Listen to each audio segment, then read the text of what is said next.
In the forgotten archives of the Wisconsin diocese, there exists a collection of documents that the Catholic Church has attempted to bury for over 160 years.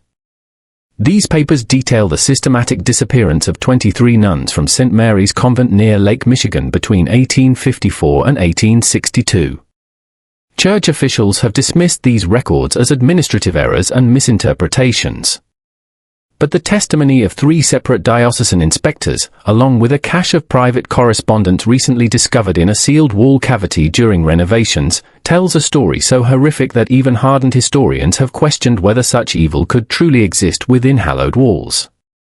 What follows is the first comprehensive account of what many consider to be the most disturbing case of religious corruption in American history, a case that the Catholic Church has spent a fortune ensuring you would never hear. Before we continue with the story of St. Mary's Convent, I must ask, if you're finding this tale already unsettling, please subscribe to our channel for more historically accurate accounts of America's darkest religious secrets. Our community of mystery seekers spans all 50 states. Where are you listening from tonight? Leave a comment below. Now, let's return to the Wisconsin countryside of 1854, where our story begins. The morning fog hung heavy over Lake Michigan as Bishop William Quarter's carriage rolled through the gates of what would become St. Mary's Convent. The Catholic Church had purchased the sprawling estate, a former lumber baron's mansion surrounded by 30 acres of dense woodland, with the intention of establishing the first major Catholic institution in the largely Protestant Wisconsin territory. This strategic expansion was part of a broader push to establish Catholic influence in America's rapidly developing frontier regions, where Protestant denominations were already gaining significant footholds. The limestone mansion, with its 3 imposing wings and bell tower, stood in stark contrast to the humble wooden churches that dotted the Wisconsin landscape. The central building, constructed in 1842, featured Gothic arches and narrow windows that seemed to watch like eyes over the surrounding countryside. 2 wings extended from either side, the east wing intended for the nuns' quarters, the west for the proposed orphanage and infirmary. Behind the main structure stood a small chapel, its spire rising above the treetops, visible from miles away across the flat Wisconsin plains. Local Protestant families viewed the arriving nuns with suspicion. Their black habits and Irish accents marked them as outsiders in a community dominated by German and Scandinavian settlers. The region's residents, primarily Lutheran and Methodist, had grown accustomed to the simple, democratic structure of their own religious communities. The hierarchical nature of Catholicism, with its rituals and secrets, felt foreign and threatening. On the day of the convent's consecration, a small crowd gathered outside the gates. "Papists," muttered Elijah Hoffman, a respected elder at the local Lutheran church, as he watched the black-robed figures process into the chapel. "They'll bring their foreign ways here, corrupt our children with their idolatry."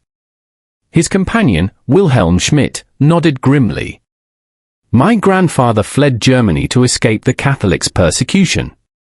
Now they follow us even here." This sentiment, though not universal, reflected the deep religious tensions that would form the backdrop for the tragedy to come. "St. Mary's will serve as a beacon of God's mercy in this wilderness," Bishop Quarter announced to the small gathering of clergy and local dignitaries at the consecration ceremony. His voice echoed through the newly completed chapel, where morning light filtered through simple stained glass windows, casting pools of colored light across the wooden pews. Under the guidance of Mother Superior Catherine Murphy, this convent will offer shelter to orphans, comfort to widows, and healing to the sick. The bishop's Boston accent echoed off the stone walls as he introduced the 3 women who would lead the convent: Mother Superior Catherine, Sister Elizabeth Foster, and Sister Margaret Clark, all from established convents in the East.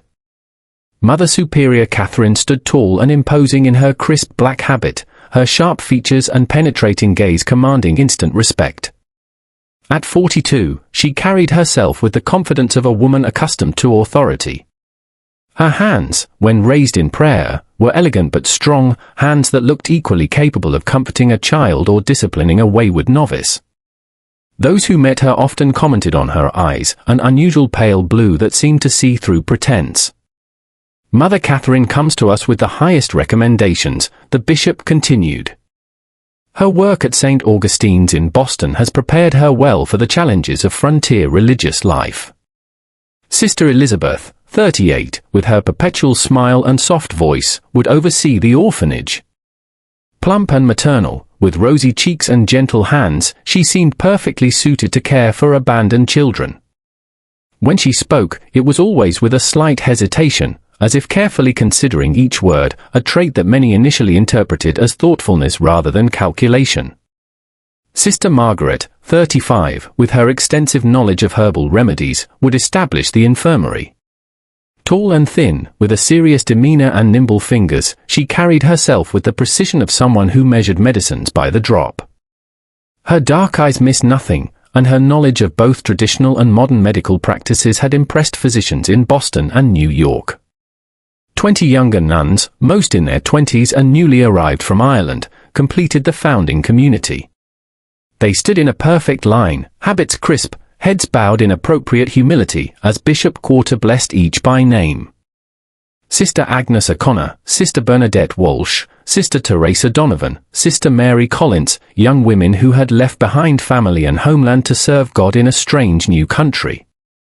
Their faces, though solemn during the ceremony, occasionally betrayed their youth and uncertainty when they thought no one was watching. "The Lord has called us to this wilderness," Mother Catherine addressed her sisters that first evening, candlelight casting long shadows across the refectory. The smell of fresh bread and weak tea hung in the air, and the chill of the Wisconsin autumn seeped through the stone walls despite the large fireplace at the room's end. "We will face hardships unknown to our Eastern counterparts. We will encounter suspicion from those who fear our faith. But we shall overcome through devotion and sacrifice." The young nuns, far from home and family, clung to her words like a lifeline in this strange new world. "She seems so strong," Sister Agnes whispered to Sister Bernadette as they prepared for bed that night. Their narrow cots were separated by barely an arm's length in the dormitory-style sleeping quarters. "Do you think the locals will ever accept us?" Her voice trembled slightly, betraying the brave face she had maintained all day. Sister Bernadette squeezed her hand in the darkness. "They feared our Lord, too, at first. We must show them through our works that we mean only good." The whispered conversation ended abruptly at the sound of footsteps in the corridor. Mother Catherine making her rounds, ensuring all was in order on their first night. The convent quickly established itself as a functioning religious community. The daily rhythm of prayers began with matins at 3 a.m., the bell's toll cutting through the pre-dawn darkness, summoning sleepy nuns from warm beds to cold chapel floors. The distinctive drone of Latin chants filled the chapel 7 times daily, from those early morning prayers through to Compline at 9 p.m. The sound became as much a part of the local landscape as the wind through the pines or the distant lowing of cattle. Between prayers, the nuns operated a small orphanage for abandoned children, tended the sick in a modest infirmary, and maintained extensive vegetable gardens. Their days followed a strict schedule: prayer, work, simple meals, brief recreation, more prayer, a rhythm designed to focus the mind on God and service rather than individual comfort or desire. By the winter of 1854, the orphanage housed 12 children, mostly the offspring of Irish immigrant labourers who had died in railway or lumber accidents. Sister Elizabeth oversaw their care with apparent tenderness, teaching basic letters and numbers alongside Catholic doctrine. On Sundays, local families would sometimes visit after Mass, bringing small treats for the children and occasionally inquiring about adoption. Sister Margaret's infirmary began modestly but quickly gained respect among local families. Her knowledge of traditional remedies, poultices for inflammation, herbal teas for fevers, special compresses for chest ailments, proved effective, especially during the harsh Wisconsin winter when doctor visits required dangerous travel through snow-choked roads. Their self-sufficiency impressed even the most skeptical neighbors, and gradually the local attitude shifted from suspicion to grudging respect. "They keep to themselves, but they do good work," admitted Elijah Hoffman grudgingly to his congregation after Sister Margaret had successfully treated his grandson's persistent cough. "Their ways are not our ways, but perhaps there is room for different paths to heaven in this big country." Sister Agnes O'Connor, at 23, was among the youngest nuns at St. Mary's. Her letters home to Ireland, preserved in the Dublin Diocesan Archive, provide a rare glimpse into the early days of the convent. Her careful penmanship filled pages with observations about her new life, though close readers might note the gradually changing tone as months passed. "The work is harder than I ever imagined," she wrote in December 1854, the paper bearing smudges suggesting tears had fallen as she wrote. "My hands are raw from washing linens in ice-cold water, and the chapel stones feel like ice beneath our knees during morning prayers. But Mother Catherine assures us that our sacrifices please God. Sister Elizabeth has been particularly kind, helping me adjust to this strange country. She brings me extra blankets on the coldest nights and has shown such patience in teaching me the proper care of the orphans. Sister Margaret's remedies saved us during a fever that swept through the orphanage last month," she continued. "The children burned with such heat we feared we would lose them all. But her tincture of willow bark and honey brought down their temperatures. I believe we are doing God's work, though I confess I still cry myself to sleep some nights missing the green hills of home." What these letters do not reveal, what Sister Agnes herself might not have fully comprehended, were the subtle changes already taking place within St. Mary's walls. Mother Catherine's leadership style, initially merely strict, had begun to shift toward the autocratic. Minor infractions of convent rules, previously addressed with gentle correction, now resulted in increasingly severe penances. Sister Josephine Brady's hand shook as she attempted to darn a tear in her habit one evening in January 1855. Having accidentally broken silence during afternoon prayers with a sudden cough, she had been assigned to kneel on dried peas while reciting the entire rosary, a penance that left her knees bleeding and swollen. Sister Mary Collins helped her thread the needle, their eyes meeting in a moment of silent sympathy. "Do not draw attention to her weakness." Mother Catherine's voice cut through the quiet workroom, causing both women to startle. She had entered silently, a skill that increasingly unsettled the younger nuns. "Sister Josephine must learn that discipline is the cornerstone of devotion. Each of you would do well to remember that." By the spring of 1855, St. Mary's had gained a reputation for exceptional charity. When a measles epidemic swept through the nearby lumber camps, Sister Margaret's infirmary treated dozens of workers regardless of their faith. The convent began receiving modest donations from grateful families, and even Protestant ministers acknowledged the good work being done behind those limestone walls. What no one outside the convent realized was that life inside St. Mary's was changing in subtle, disturbing ways. The communal meals had become increasingly silent affairs, with nuns keeping their eyes fixed on their bowls of thin soup or plates of plain bread. The recreation hour, once filled with quiet conversation and occasional laughter, grew tense and muted. Young women who had crossed an ocean together, bonded by shared purpose and faith, now moved like shadows, careful not to draw attention. The first strange occurrence came in April 1855 when Sister Agnes failed to appear for morning prayers. Her absence was immediately noticed, one empty place in the chapel where 20 nuns should stand in perfect formation.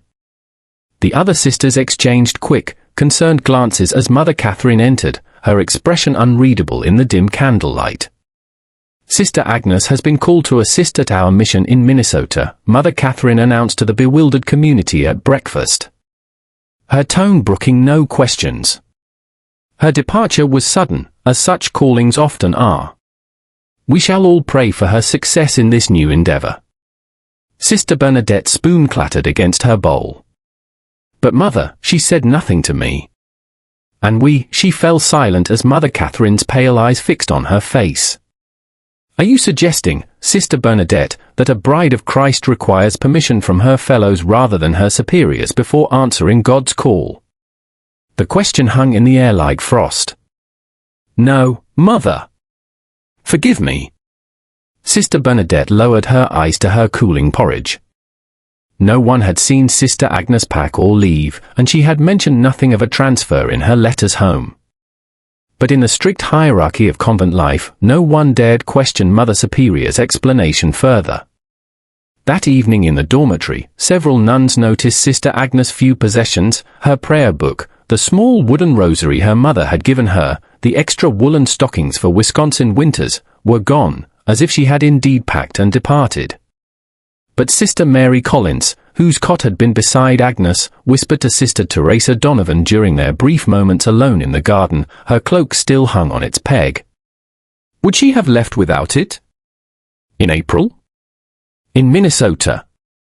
Sister Teresa glanced nervously toward the convent windows. Perhaps she was given a new one for the journey.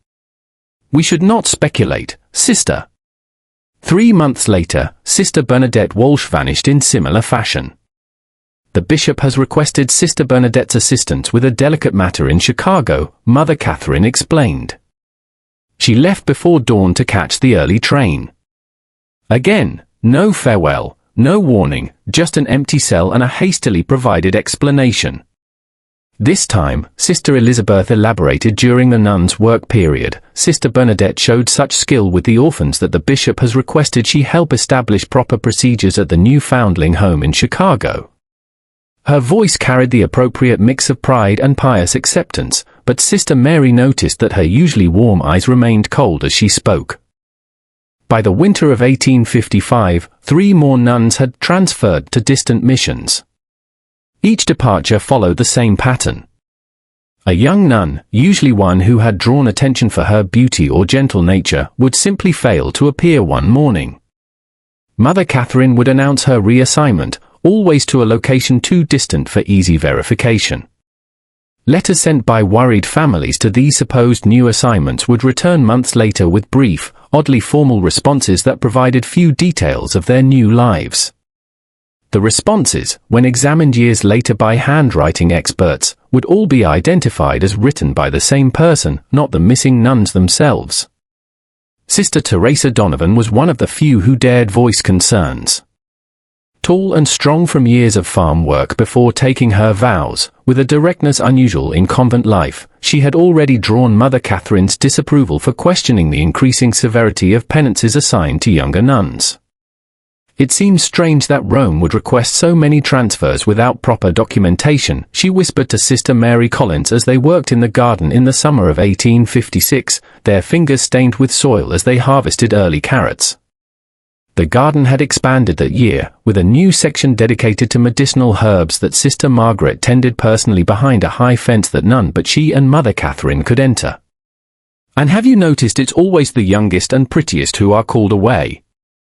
Sister Teresa continued, her Irish brogue thickening as it always did when she was upset. First Agnes with her golden hair, then Bernadette with that lovely singing voice, then Catherine with her perfect complexion, and Josephine with her, she trailed off as a shadow fell across the garden bed. Sister Mary hushed her immediately, glancing nervously toward the convent windows, where Sister Margaret stood watching, her thin face expressionless. Mother Catherine has her reasons. We must trust in her wisdom. The following week, Sister Teresa was gone. Called to a contemplative retreat in Montreal was the official explanation provided at morning prayers. Sister Mary, now thoroughly frightened, kept her head down and her thoughts to herself. That evening, as she made her bed, she found a small piece of paper tucked beneath her pillow, a page torn from Sister Teresa's prayer book with a hastily scrawled message in the margin: "Something is wrong. If I disappear, tell Father Ryan." The sight of her friend's handwriting, the ink still relatively fresh, sent a chill through Sister Mary that had nothing to do with the autumn air seeping through the stone walls. By 1857, the pattern had become impossible to ignore within the convent walls. Of the original 20 junior nuns, only 12 remained. The official explanations continued: special missions, retreats, transfers to nursing positions during disease outbreaks. To the outside world, St. Mary's continued to function normally. Local families still brought sick relatives to Sister Margaret's infirmary. Orphans still received care in Sister Elizabeth's orphanage. Sunday visitors saw nothing amiss in the solemn processions of black-clad figures moving from chapel to garden to refectory. But inside those limestone walls, fear had become a tangible presence. The remaining nuns spoke in whispers, avoided being alone, and watched in terror as their numbers dwindled. Mother Catherine's leadership grew more authoritarian. Minor infractions of convent rules resulted in severe penances, days of fasting, nights spent in prayer on cold stone floors, public confessions of increasingly intimate sins. Sister Clare O'Donnell, discovered with a small piece of chocolate sent by her family, was forced to kneel before the entire community and confess to gluttony and deception unworthy of a bride of Christ. Mother Catherine assigned her to fast for 3 days, taking only water and a single piece of bread at evening meal. When Sister Clare fainted during chapel prayers on the second day, it was Sister Margaret who revived her with smelling salts, her thin lips curved in what some later described as a smile. One unusually cold night in January 1858, Sister Mary Collins awoke to muffled sounds from the cell next to hers. Through the thin wall, she could hear Sister Rebecca Murphy sobbing, then a sharp whisper she recognized as Mother Catherine's voice. "You will come with us now. Make any noise and you'll regret it." The sound of shuffling feet followed, then silence. Sister Mary lay frozen in her narrow bed, heart pounding so loudly she feared it would betray her wakefulness. The floorboards in the corridor creaked, 1, 2, 3 sets of footsteps moving away from Sister Rebecca's cell. Then a sound that would haunt Sister Mary's dreams for years to come, a muffled cry quickly silenced, followed by what sounded like a body being dragged rather than walking of its own accord. The next morning, Mother Catherine announced that Sister Rebecca had been called to serve at a frontier mission in the Dakota Territory. The native children there require instruction, and Sister Rebecca's patience with the orphans has prepared her well for this holy task. Mother Catherine's pale eye swept the refectory, lingering momentarily on Sister Mary. "We shall miss her gentle presence but rejoice in God's purpose for her talents." Sister Mary, shaking with fear, managed to maintain her composure through morning prayers. Her rosary beads clicked between trembling fingers as she mouthed the familiar prayers, her mind racing with terrible possibilities. What had happened to Sister Rebecca? What had happened to all the others? That afternoon, while sweeping the corridor outside Mother Catherine's office, she overheard a disturbing conversation. The heavy oak door was not quite closed, and voices carried clearly to where Sister Mary stood, dust brush suddenly motionless in her hand. "The doctor says this one will fetch a higher price." Sister Elizabeth's usually gentle voice had taken on a cold, calculating tone that Sister Mary would not have recognized had she not been listening at that very door. "He says men pay extra for the innocent ones." "We need to be more careful with the timing," Sister Margaret replied, the sound of glass clinking suggesting she was organizing her medicines as she spoke. 3 in 1 month raises questions. The bishop's secretary mentioned it in his last letter. The bishop is easily managed. Mother Catherine's dismissive laugh sent chills down Sister Mary's spine. Another donation to his cathedral fund, and his questions will disappear. Besides, we've established the pattern well enough. No one questions nuns being sent to frontier missions or succumbing to illness during their charitable work. What about the Collins girl? Sister Margaret asked, her voice dropping lower. She watches too closely. I've seen her listening at doors. A moment of silence followed, during which Sister Mary's heart nearly stopped. We'll wait, Mother Catherine finally replied. She's too plain to fetch much, and she has that correspondence with her brother in the seminary. Disappearing too many at once attracts attention. Rebecca will keep the doctor's client satisfied for now. Sister Mary fled before she could be discovered, her mind racing. What doctor? The pieces began to fall into terrible place in her mind. The missing nuns, always the youngest and most attractive, the strange visits from well-dressed benefactors who toured the convent with Mother Catherine, the unexplained sound sometimes heard from the locked north wing at night, the growing wealth of the convent despite its supposedly humble means. After a sleepless night of prayer and deliberation, Sister Mary made a desperate decision. During her weekly duty collecting eggs from the chicken coop, the only time she was permitted beyond the convent walls without supervision, she slipped a hastily written note into the pocket of Jimmy Fletcher, the 12-year-old son of a local farmer who delivered milk to the convent each morning. Jimmy's eyes widened as Sister Mary's hand brushed his pocket. She had never spoken to him directly before. The rules forbade casual conversation with outsiders, especially males of any age. "Please deliver this to Father Thomas at St. Joseph's Church in town," she whispered, pressing a small silver cross into the boy's hand. The cross had been her confirmation gift, the only item of value she possessed. "Tell no one else. Lives depend on it." The boy nodded solemnly, his freckled face serious beyond his years. "Yes, sister. I promise." The note, which has been preserved in diocesan records, read simply, "Something evil happens at St. Mary's. Nuns disappearing, not sent away as claimed. I fear for my life. Please send help. Sister Mary Collins." Father Thomas Ryan, the young Irish priest who received the note, had always harbored reservations about Mother Catherine.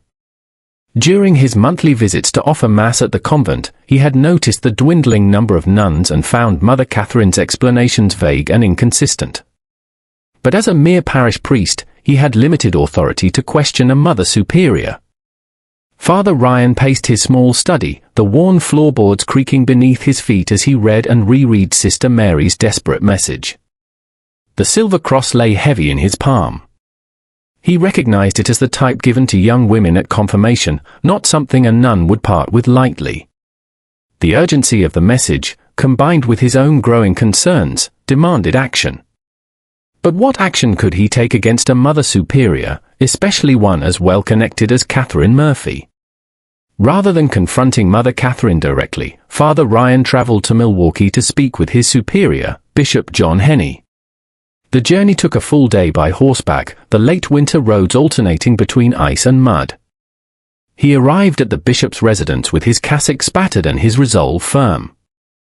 Bishop Henney received him in a comfortably appointed study, far warmer and more luxurious than Father Ryan's humble parish house. Construction of Milwaukee's new St. John's Cathedral dominated the conversation initially, the bishop proudly showing architectural drawings and discussing funding with animation. "It will be the finest cathedral west of New York," Bishop Henney declared, his German accent still pronounced despite decades in America. "A proper monument to our faith in this Protestant wilderness." Father Ryan nodded appropriately, waiting for an opening to introduce his concerns. When the bishop finally asked about his parish, the young priest carefully laid out his observations, the dwindling number of nuns at St. Mary's, the inconsistent explanations, and finally the desperate note from Sister Mary. The bishop's expression changed as Father Ryan spoke, his initial warmth giving way to a careful neutrality. "These are serious accusations, Father," he said, setting aside the silver cross without examining it closely. "Mother Catherine has explained each transfer to my satisfaction. But Your Excellency, 8 nuns have disappeared in less than 3 years, Father Ryan pressed. No documentation has been provided for these transfers. No one has received consistent correspondence from these women after they supposedly left. The frontier missions require educated women," the bishop replied with finality, rising from his chair to indicate the meeting was concluding. "I'll not have you spreading rumors that could damage the church's reputation in this Protestant region. Mother Catherine has been most generous in supporting our cathedral building fund. Her spiritual leadership is beyond reproach." As the bishop ushered him out, he added with a note of warning, "Focus on your parish duties, Father Ryan. Leave the administration of convents to those appointed by God for that purpose." Father Ryan left the bishop's office discouraged but not deterred.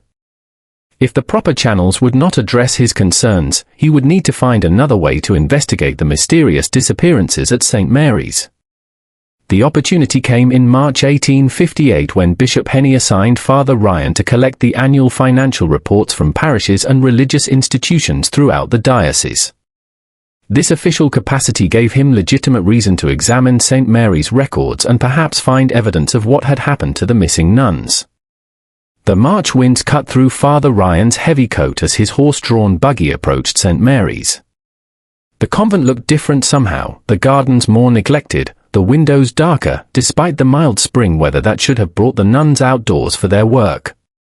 The bell tower that had once rung clearly for each divine office now sounded less frequently, its tone somehow muted. He was met at the door by Sister Elizabeth, whose customary smile seemed strained. Dark circles beneath her eyes suggested sleepless nights, and her typically neat habit showed small signs of neglect, a missing pin, a slight stain on the white collar. "Father Ryan, we weren't expecting you today," she said, her surprise poorly concealed. "Mother Catherine is indisposed today," she continued, leading him to a small, cold parlor rather than the comfortable study where he usually met with the Mother Superior. "She asks that you leave the diocesan forms, and she will complete them by week's end." "I'm afraid the bishop was quite clear," Father Ryan insisted, removing his coat and setting his briefcase on the table. He tried to project an authority he didn't entirely feel, aware that his youth and relatively low position in the church hierarchy worked against him. "I am to review the records personally this year. Financial irregularities have been discovered in several institutions." Sister Elizabeth's smile vanished entirely. "That won't be possible today. Our bookkeeper, Sister Margaret, is attending to a dying child in the infirmary."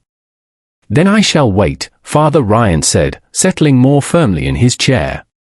"Or perhaps I could tour the convent while waiting. It has been some time since I've seen the improvements to the orphanage I've heard so much about." The look that flashed across Sister Elizabeth's face, was it fear?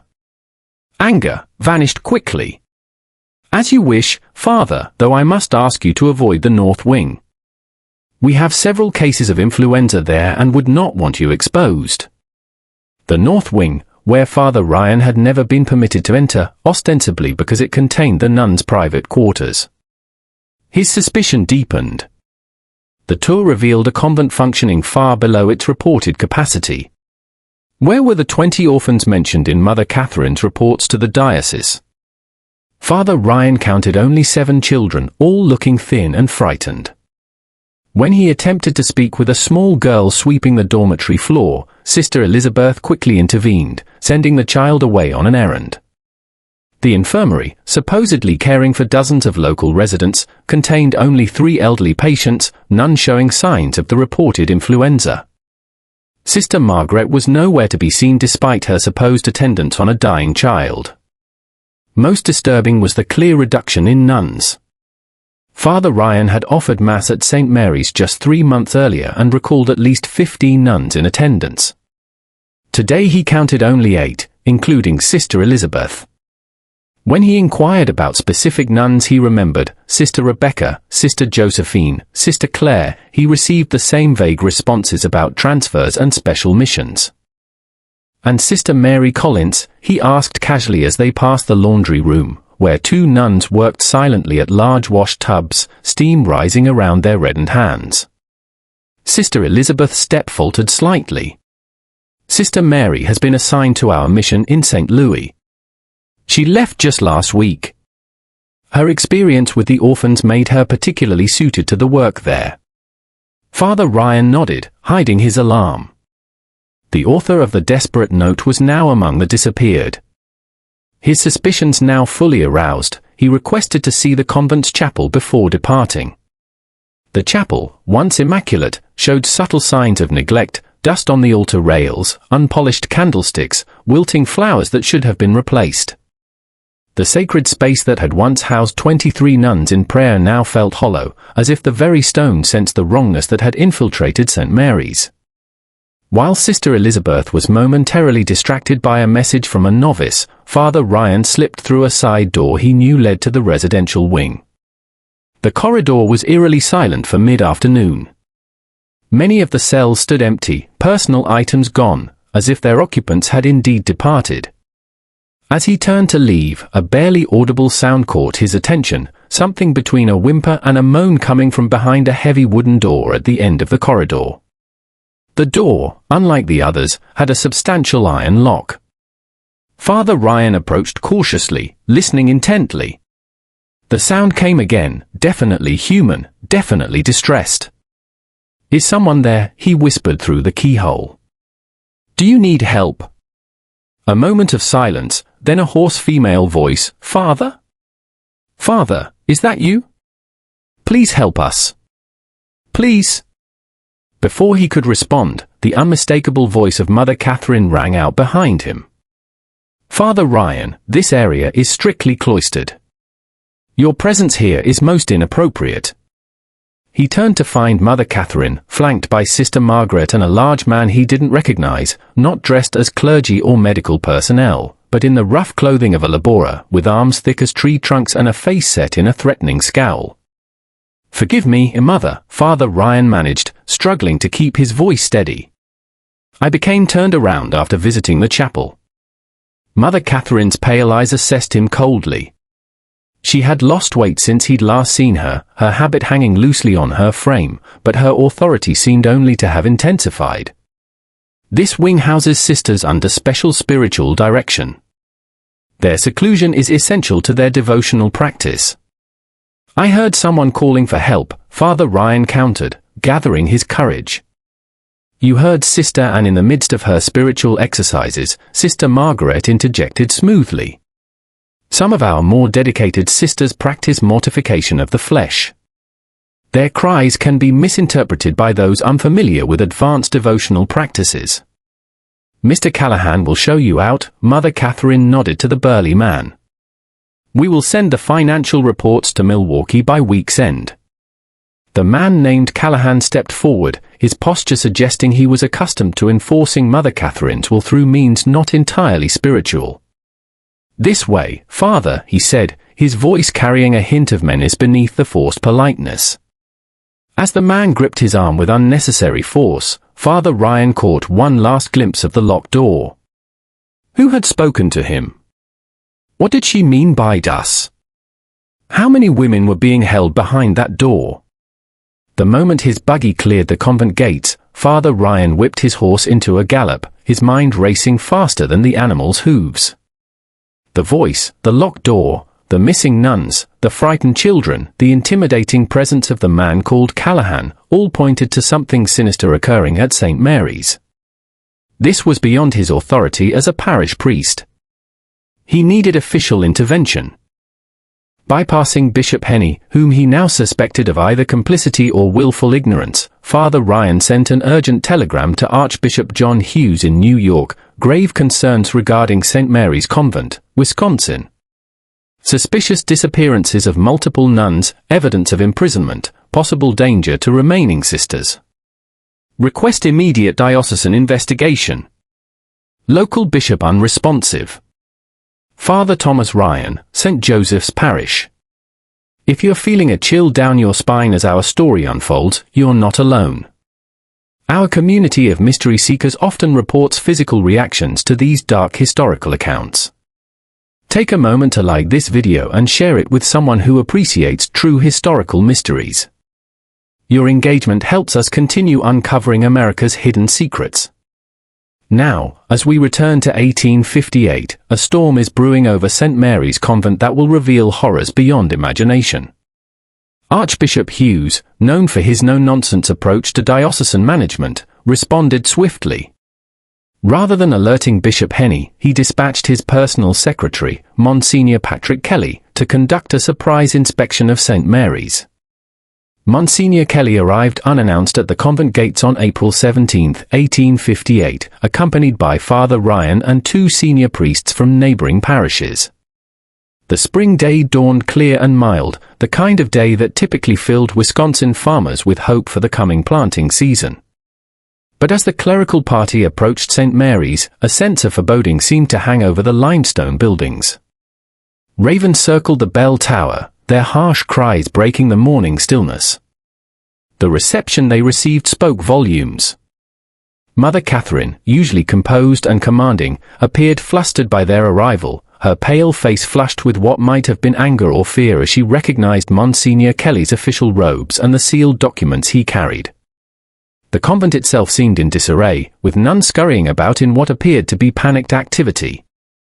Through an open window, Father Ryan glimpsed two young nuns hastily carrying armfuls of papers toward the kitchen, where the large cast-iron stove burned regardless of the season's warmth. The acrid smell of burning paper drifted through the courtyard.